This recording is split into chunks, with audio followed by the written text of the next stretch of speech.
The rain in the Bronx was thick and gray, matching the mood at the funeral of Alisha Thorne. Brennan stood by the gravesite, his black wool coat stretched tight across his shoulders. Even in mourning, he was striking, the kind of man people whispered about, wondering how he'd ended up with a woman like Alisha. Beside him stood Elliot, a 12-year-old with a sneer permanently etched onto his face. While the priest spoke of devoted mothers, Elliot was busy trying to see if Brennan's Rolex was loose on his wrist, his fingers already reaching for the clasp. Brennan didn't move an inch as he told the kid to stop. Elliot fist back that the watch and the truck were going to be his anyway, because that's what his mother promised once she was through with him. To the boy, Brennan was never a father. He was just a bank with a beard. 2 hours later, Brennan sat in his lawyer Marcus's office. Marcus was a man who had seen it all, but today he looked genuinely impressed. He slid a tablet across the desk and told Brennan he was the luckiest man he had ever represented.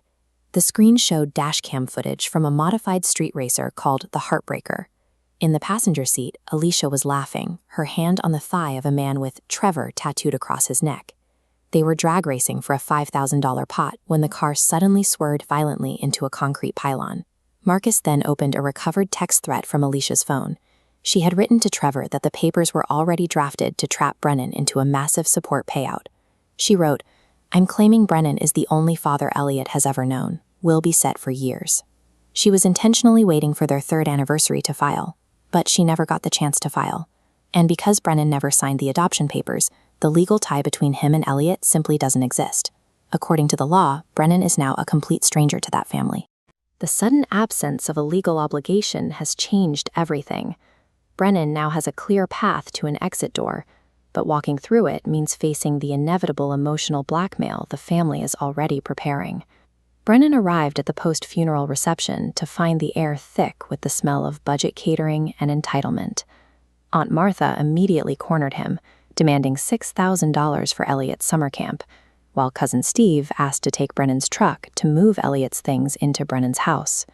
Brennan waited for the room to go silent before announcing there wouldn't be any new house or truck.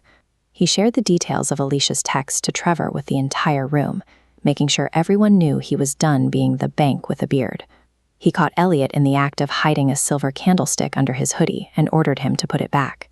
By addressing the theft directly, Brennan removed the boy's ability to hide behind the funeral's solemnity to get what he wanted.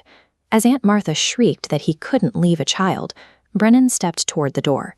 He told them that Elliot was their circus and their clown, officially refusing to be the ringmaster for their drama any longer. 1 month later, Brennan sat on a quiet deck overlooking the Hudson, the morning sun warming his face. He'd bought a small cabin with the money he saved, by no longer paying for a private school for a kid who stole his credit cards. Sarah, a local baker who had always seen through Alisha, set down 2 coffees. Brennan realized he had forgotten what it felt like to have a conversation that didn't end in a request for a wire transfer. When his phone buzzed with a restricted call, he let it go to voicemail without a second thought. Back in the Bronx, the Thorne household has descended into unmanaged chaos. Elliot is running through the kitchen screaming at Aunt Martha, having successfully hotwired a neighbor's golf cart earlier that morning. The removal of Brennan's wallet has triggered a total crisis. The family is facing a $4,000 bill for a broken school window, and because Alisha was drag racing, the insurance company isn't paying a dime for the funeral. The parasites are finally facing the consequences of their own actions. Driven by greed, the family gathers around a shady lawyer named Mr. Snidely. Since they can't get child support, they decide to pivot to a new plan, suing Brennan for $200,000. Snidely proposes an implicit contract. He argues paying for private school and braces created a financial expectation he cannot break. They argue past voluntary support is now an unbreakable future obligation, expecting Brennan to settle for $50,000. Elliot interrupts the meeting to demand a dirt bike from the settlement money, highlighting the family's core delusion. They truly believe they are entitled to Brennan's life savings simply because they want them. 50 miles north, Brennan and Sarah are at her bakery planning a trip to Italy. Brennan looks 5 years younger. excited to visit places where there is no cell service and no one screaming about stolen PlayStations.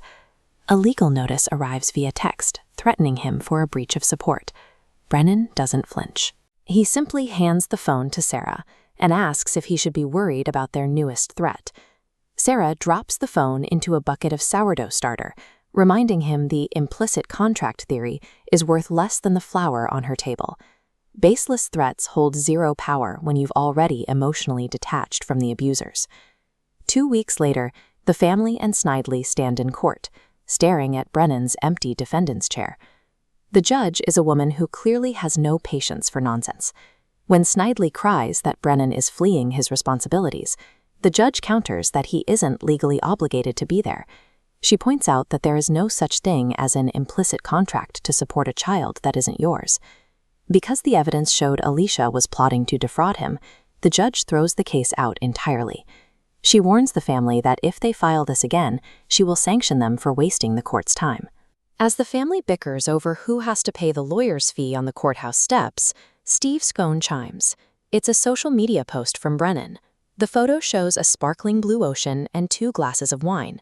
The caption reads, "The circus is closed. The clowns are on their own." While Elliot starts a fire in the Bronx backyard, Brennan watches the river flow by in total silence.